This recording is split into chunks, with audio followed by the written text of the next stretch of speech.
From the beginning, creator... Wait, let me start. I had this in my head. Okay. From the beginning, Odessa After Dark creator Daniel Ryan has made it a priority to include unsolved homicides and missing person cases in his productions. He does this not only to encourage individuals to come forward with information that could lead to solving of these cases, but also to keep the victims and the victims' families in the forefront of the community so they're not forgotten. One thing you may not know is that Daniel's compassion and drive for helping victims comes from a tragedy that occurred in his own life. I'm Susan Rogers, here with Daniel Ryan and his story.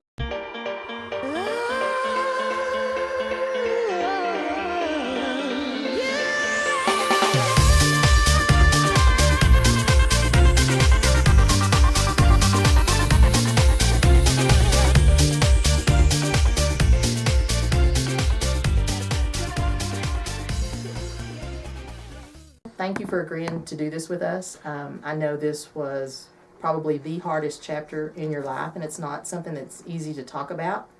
But let's start with the beginning. Let's talk about you and your sister and what it was like growing up back then.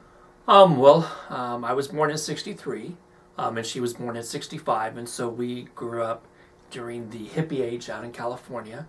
And so I can remember driving up to San Francisco and seeing all the hippies in Santa Barbara wanting rides. And but about 72, my parents got divorced, and so that changed the whole dynamic of everything. So my father got remarried, and for a while my sister went to live with him. Mm-hmm. And then she came to, until a month before she died, she moved back in with my mom. And then she went to see my dad on her birthday on January 15th and was going to stay there and go back to school, because at the time she wasn't going to school. But on February 3rd, she died. Okay. So tell us a little bit about what happened, how old she was, where it took place. Well, she just had turned 16. On January 15th. The last time I saw her, we had got Space Invaders for Christmas. Aww. And so I had gone to a church camp for that weekend. Here out in Texas, you have like summer camp. We had snow camp because we never saw snow. Mm-hmm. And so I just returned and we played Space Invaders together. That was on a Sunday, and so that was the last time I saw her. Now I had a rough time growing up, and so about 2 weeks before she died, I had joined the Navy. And so on the delayed entry, because I would not turn 18 until March 21st. Okay. So I had come to see my grandparents in Big Spring, and received, because I was thinking about this, I don't often sit around and think about, like, I'm doing dishes, let's think about this. Mm-hmm. So we had gone to eat at Long John Silver's. We had come home, Laverne and Shirley was on, and I received the phone call from my dad that my sister had died. And that how old was she? 16. And that was all I knew, that she had died. And my grandmother was always afraid to fly, so I booked airfare to go home immediately. And I was dropped off at the airport in Midland, Odessa. And so I had called one of my good friends out in California, like, my sister had died, I'm on my way home. Well, she heard about it on the news. I'm like, on the news? And so, I'm already upset. And so in the airport by myself is when I found out she was murdered. Okay. And so it made for a long... I had to fly to Dallas. I wound up... you're not thinking really straight. And so I didn't remember that Southwest Airlines, you couldn't fly into one airline and leave from another, one right. airport. And so I wound up in this airport, Love Field, and had to get to the other airport. And I... picked a taxi driver who didn't know the way. Oh, and no. So I'm trying to tell him how to get to the other airport and keep my sanity going at the same time. And so Oh, goodness. finally made it back. And so very limited details at the time. I just knew that she was murdered. And the next day when it was on the front page of the paper, that's when I found out that she had been raped and murdered and dropped off, dumped off naked at a schoolyard. Okay. And then they also reported that 5 days earlier, another woman fit the same profile. And so both of them had been raped, abused, because I've printed some stuff, and this is from like the 1988 appeal, because at the time he was the we'll talk about appeals here in a minute. There's lots and lots of appeals, but the defendant was trying to, however, the court, in the opinion by Justice John A. Archelaus, turned down all of Hernandez's claims, noting the victims had been subject to extreme brutality. Bites, cuts, and burns inflicted on their bodies were almost unbelievable. And so... and you found that out through media sources? Yes. Not And wrong. so, well, this is from 88. So at the time, I didn't know any of that until we went to the funeral home, and her nose was broken, and they're telling my mom and my stepmother all this. You know, you can't wear this, she can't wear this outfit that you've brought her, this nightgown, because she's got here and here and here. And just, Oh, my goodness. you know, this is just not what you want to, you know, Right. what you want to hear.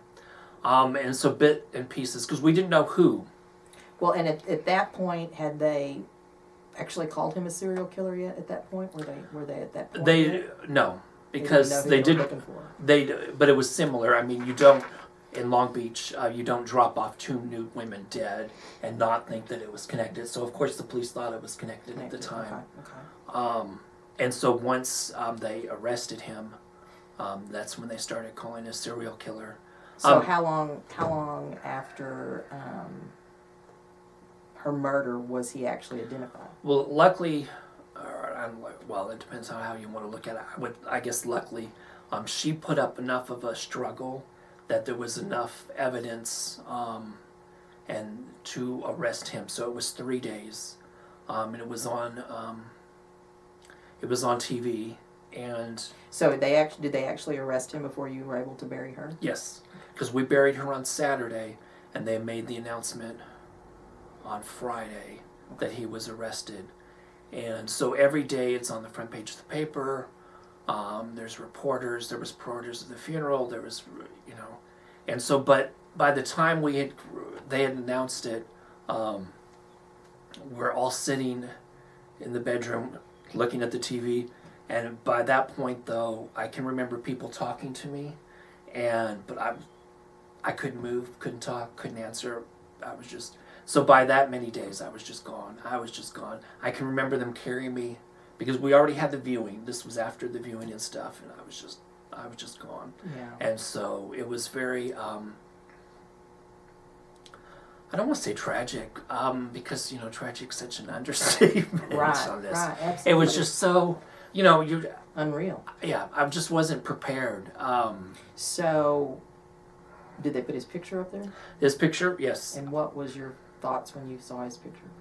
I went to school with him for a short time. I never had met him. He was my age, still my age, because he's not dead. And so he wasn't friends with my sister, but he was friends with some people who were friends of my sister. Okay. And so it wasn't the... Did it shock you that it was somebody you knew?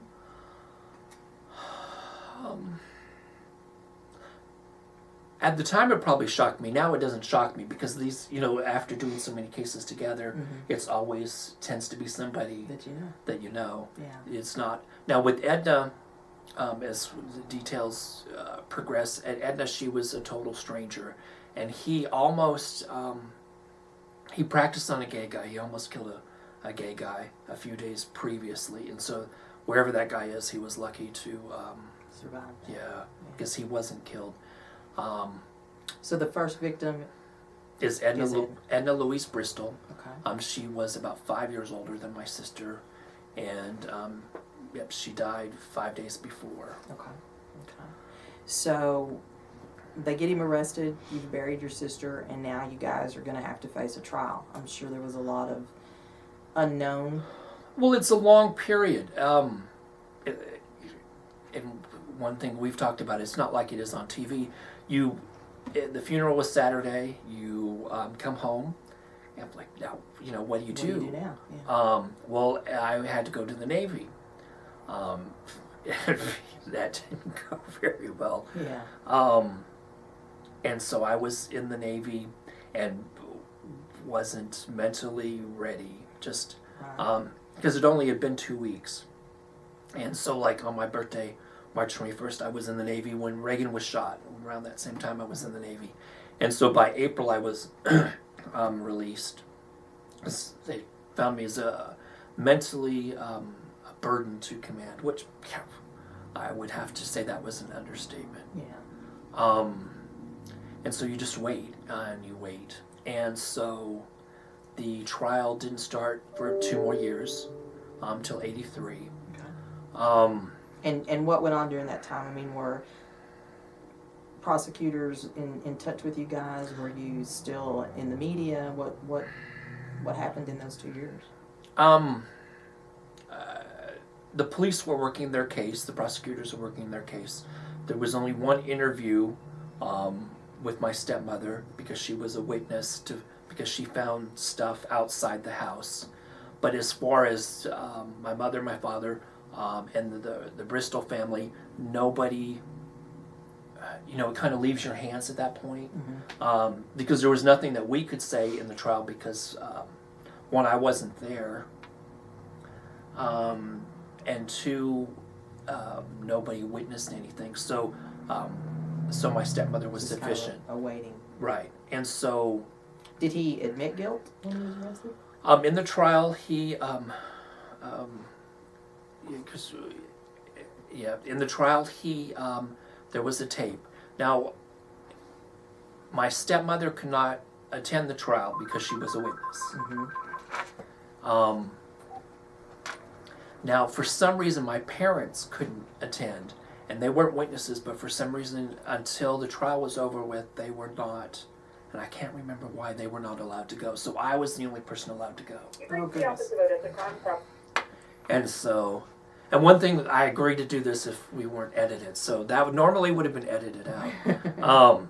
But I can't edit myself on this. And so I was the only person who went. And so, yes, he did admit on a tape. So was he tried for both girls? He was tried for murder, sodomy, and rape. On both victims? Right. Yes. And then they asked for the death penalty with special circumstances. And so he attended about 60% of the trial because some of it, I'm 20 at the time, and you're just, he's just right there. And so there's only so much that you can do, and there's so much, I could probably understand more, but so much at the time where his psychologist is taking the stand saying, he did these tests, or the coroner's on the stand. A lot of technical right, testimony. and so you're just sitting there going like, not even understanding no. all that. And so, and I'm trying to. I have a part-time job at the time out in California, and so I'm trying to keep my part-time job and attend the trial because I feel like I should be there to represent. And so, he's finally found guilty. Okay. And receives at that time the death penalty. And so at the time he receives the death penalty, he's the youngest person in the state of California to receive the death penalty. So we think, okay, it's over. That's it. He's on death row, and we'll go on with our lives. Right. But not quite how that it didn't happen. No. Yeah. Okay. So when you have a death penalty case, you are able to have all your appeals through the state of California. Mm-hmm. And then once you've exhausted all those appeals, you can go through the federal system. Okay. And so you have to, and you probably know all this because you've dealt with death penalty cases. So same in the state of Texas, I mentioned that you have all your Texas appeals and then Mm-hmm. federal. So little by little, because he has nothing else to do. He's in San Quentin. There's some other famous serial killers, and Scott Peterson comes to mind, Mm-hmm. in San Quentin. So we're talking about a group that's in solitary confinement with nothing to do, Mm-hmm. except for do appeals. And so his last state appeal was in 1988, Okay. and that was affirmed. Okay. And the first federal appeal, they threw out the death penalty against Edna. And so the only death penalty left was on my sister, Kathy. And so back in about 95, 96, we were, and it's not like Texas, California, Not real God swift. love them, they're a liberal state, it takes a long time to execute somebody, but in about 95, 96, we were in line. We were right up there. Mhm. We were ready to go. And so one of those things you have to decide is if you want to go or, To be there, or not. attend that. Right. And I didn't think that it would benefit my life any at that time to go. So I made the decision not to go because you can't. You can't imagine how in the years what a angry person I was, Mm-hmm. and that little things would just set me off, and you are trying to deal with it and trying to deal with it. And then when I was 30, my best friend just dropped dead from a brain aneurysm, and so goodness. at that point Your cup ran over. I was done. Yeah. I put my head through a glass window, and said, I can't take this anymore, everybody's gonna die. And so I finally went and got therapy, Mm-hmm. because I was done. I was just done. And so I was so depressed. And so finally that was enough to make me to get therapy, because I don't know if anybody can imagine. There was one time when I went into a 7-Eleven and saw her picture on one of these True Confidential magazines. Mm-hmm. And so you're just having a normal day, and And all of a sudden. and all of a sudden there. And so, and I never wanted to, do you have any brothers or sisters? It's one of those first questions if you ever go on a date, somebody asks. And you don't want to say, well, no, I'm an only child. But the minute you say, well, yes, I have a sister, but she died, the first question anybody asks is, well, how she died? Uh-huh. Well, I don't want to talk about it. Yeah. Right. And so, what do you say? And so you try to live a normal life, and then these weird things keep happening, and you hope that because he was found guilty and was given a sentence, that life would go on. But for some reason, in this case, it didn't. So in the California State Appeals, he, like I said, he was done in 88. Then he started the federal. He filed for to have the death penalty overturned. They had found a witness who had talked to her priest in the penalty phase of the trial, which you're not allowed to do. You're not allowed to discuss anything. And another juror said that somebody in the family, I still to this day have no idea who, during the penalty phase, got up and said in the hallway, well, you're going to vote for murder, aren't you? And so those two pieces of evidence was enough in 2010 to vacate the death penalty. Based on jury misconduct. Yes. And so you're going, okay, so Now what? now what? And so he requested a new trial. And you're thinking, okay, so And at this point, you are how old? well, I knew you, so it's Mhm. 48, 49? So 20 years after. 30 years. 30 years after. 30 years after, like, well, these We're police looking people at a new have to trial. be dead. Yeah, investigators moved on, not alive. No. Witnesses. Dead or alive, or where are they? Yeah. I mean, and so how can you have Another trial. a new trial? So there's an advocate, her name's Renee, in the state of California, and I try to call her once a year. And so this was one of those times where I called her, like... And she's a victim's advocate? Yes. Okay. And they don't have very many, so it takes a long time sometimes to hear back. Uh-huh. But at least they have that.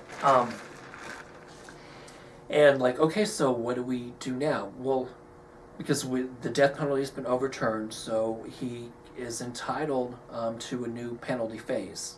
Not a new trial, but just the penalty phase. Right. Okay. But she said there's no reason to have that until we decide if we're going to have a new trial or not. And so we're waiting to see if we're going to have a new trial. So the new trial argument was thrown out. Now the penalty phase, the state of California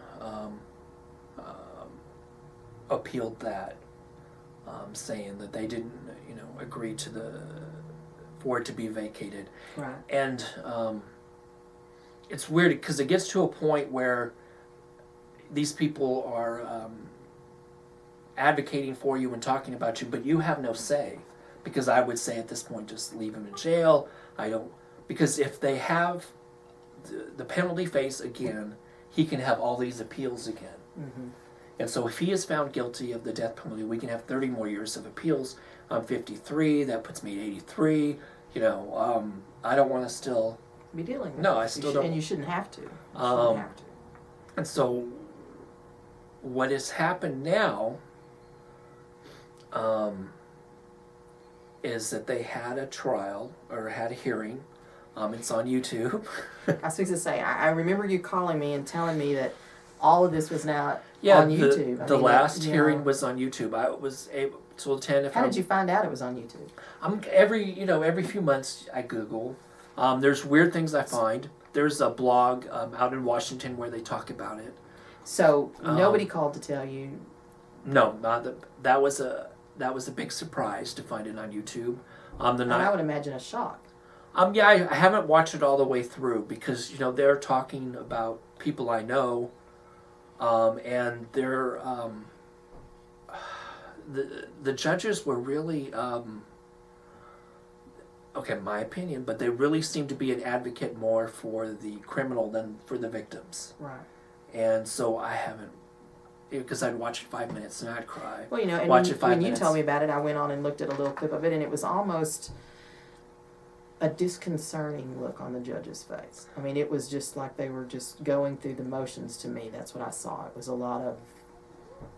Well, one of the things that was argued is that the tape confession I talked about earlier, there was 2 or 3 hours of police interrogation before they actually turned on the tape.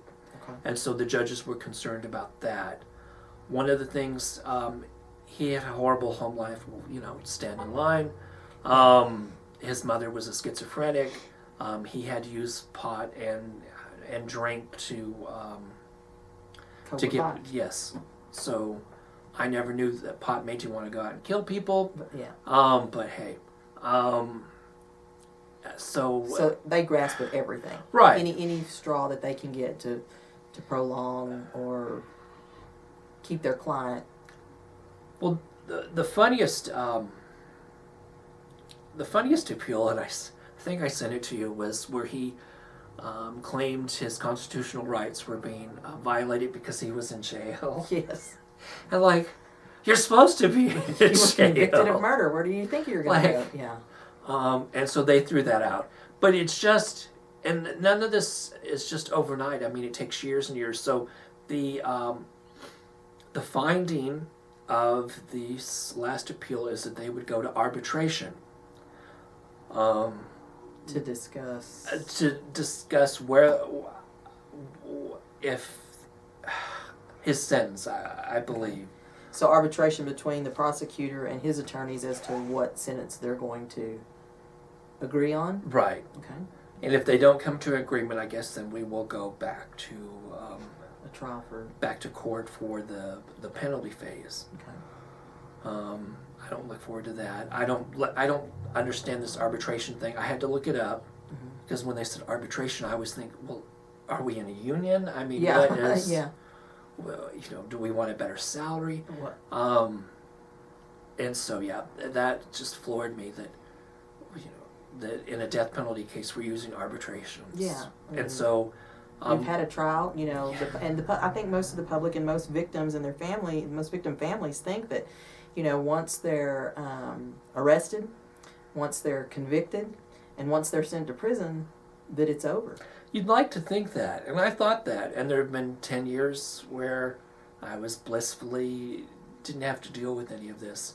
Both my parents, my mom's 75, my dad's 77.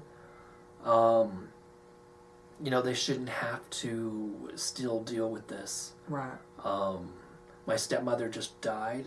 She was a witness. And so I don't know. I mean, I don't know if you go back to transcripts and say, okay, this is what they said at the time because they're dead. Yeah. How do you go forward? I don't know. So it's been 35 years? It'll be 35 years today, yes. Okay. So it's... And it's still ongoing. And it's still, it's still ongoing. So when you started doing your Odessa After Dark series and you came to me and wanted to feature these cases and go out and talk with victims and with family members, which you've done quite a bit of, and you've helped us immensely get the word out to the public. I mean, a lot of that was done because of what you've had to go through. Well, in some of these cases that we've done, I don't want to say that I feel fortunate, but I feel fortunate because we knew who killed her in 3 days. Right. Say Wendy Burnett, like 20-something years. It took them to know. Jeanette, we're going on, my sister's 35, she's 34 because it was the year after. Mm-hmm. And they still don't know whatever happened to her. And then... and I would agree. I mean, you feel fortunate that you know. There's so many that you've dealt with that don't know. It's so odd and it's crazy and it's an out-of-body experience because this is my life. But at least I know. I mean, he's in jail. If you look him up in San Quentin, he still has him in jail on death row. Mm-hmm. Did he ever try to say anything to your family at that time? Did they do statements back to the families or anything? Did he? It's not ever reached out to you? Well, and okay, so what happens? You get released from jail after 35 years. You have no experience. Do I drive through and see you at Burger King? Yeah. I mean, Yeah, I don't exactly.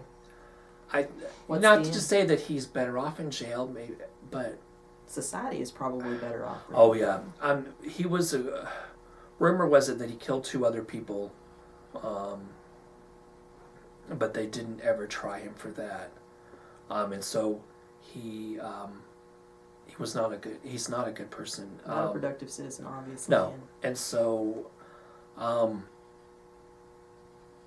There's another case, they had the moratorium on death row, and there's another case coming up where there's reasonable doubt on whether he's guilty or not guilty. It depends on what you've read. On a different defendant. Yeah, on a different defendant. And so I can understand where the systems of check and balances on these cases, because you don't want to ever execute the wrong person. I agree. But after a while, I mean, when your own defendant has admitted guilt, right. This is a breakdown in the system that lets it go on this long, and it's almost a torment to the family, the victim's family, having to go through these things.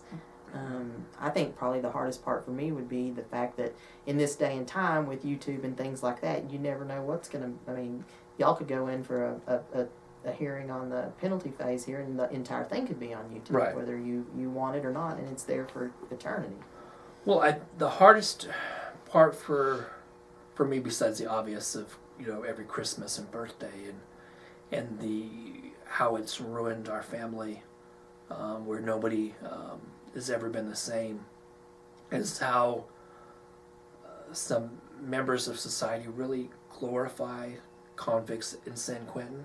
Really? Where you'll see pages on YouTube devoted, and on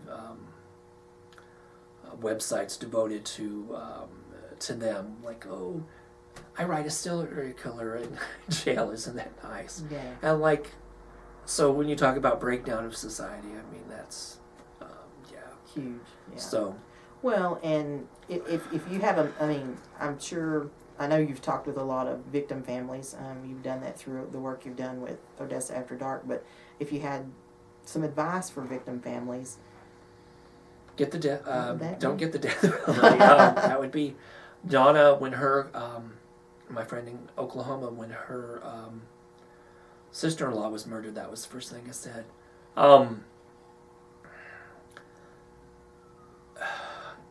My other advice would be that society, people around you, can't deal with death to begin with. Okay, Right. And so when when your mother dies, your aunt dies, your father dies, there's a statute of limitations. Like, you maybe get a week, 2 weeks, and everybody expects you to Just be over it. Be over it, yeah. This is not something you'll ever be over, and so regardless of how society treats you, it's okay to feel sad a year later, or 2 years later, or 3 years later, Or It's- 35 years later. Well, I can't say that I'm sad talking about it, because I'm sad because of the missed opportunities, because I'll never be an uncle to anybody. Mm-hmm. Um, Let's show her a picture. This is a picture of her. Is that the last picture? this is the second to last. This is the last school picture. There's a picture of me and my mom and my mom's boyfriend at Christmas, which would be the last picture. I didn't bring that one. Mm-hmm. And so, and then get therapy. Don't wait so long. I mean, talk to somebody. I think it's a whole lot better because back in '81, it's before Nancy Grace, it's before Oprah, it's before these talk shows where people talked about these things. Mm-hmm. And I think it's a little bit better now. My third advice would, don't talk to the news media. Just don't do it. We didn't really do it. And I have sheets and sheets where they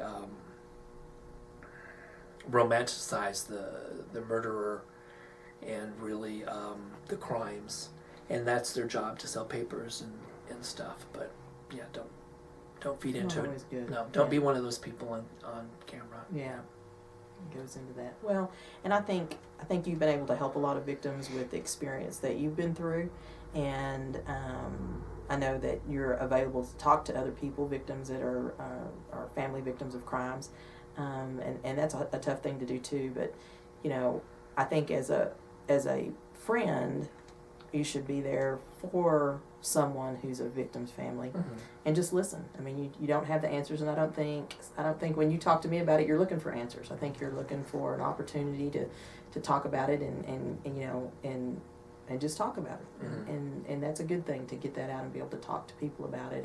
And I think this is an excellent opportunity for people to see exactly, what goes on when you're a victim's family member. One of the things you said is to don't ask for the death penalty. We see cases going here when people are demanding the death penalty, and you've got prosecutors who don't want to go that route, and this is a lot of the reason why. I mean, there's a lot of red tape. There's a lot involved when you go to a death penalty case, and I think you would think that, kind of like your family did, you go, he's guilty, he gets a death penalty, and you're done, and you're certainly not done, and 35 years later, you're still not done with that. So there's reasoning behind when those prosecutors don't go for a death penalty case. But we appreciate everything that you do to help our community. Is there anything else that you'd like to add?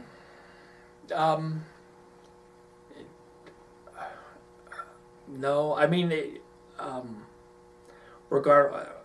trying to think of something poetic here.